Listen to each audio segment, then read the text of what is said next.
Biyumansagon mga kaludi, may kwento ako sa inyo.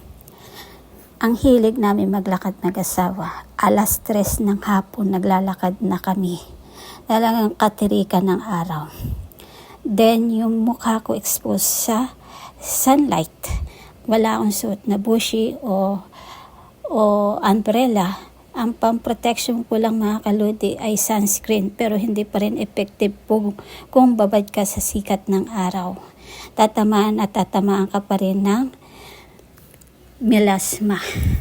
Then, humarap ako sa salamin. Ang dami ng melasma, yung tigkabila kong pisngi. At pati sa numero na rin. Then, dryness mga kaludi. Nag-isip ako, ano kaya magandang gawin? Nakita ko yung bigas, ibinabad ko. Tapos, minash ko siya hanggang namuti. Yun ang pinanghilamas ko at pinang-scrub. Yung natira, ginawa kong ice. Every morning, kinukuskus ko sa mukha ko at sa gabi rin.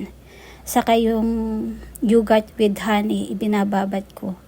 Hanggang napansin ko, unti-unting nagbabago at naglalighten yung aking mukha. Hindi naman kasi magic yan mga kaludi, kailangan matyaga ka para maalis yung melasma sa mukha. Then, may improvement mga kaludi. Kasi kung Rejuve ang gagamitin ko, ang tagal-tagal ko nang gumamit ng mga ganyan mga kaludi. Dalaga pa lang ako, yung mukha ko nanipis lang. Then, pag na-expose ka sa araw, lalong dumadami yung melasma sa mukha. Kaya, mas maganda yung ganitong pamamaraan at effective naman sa akin.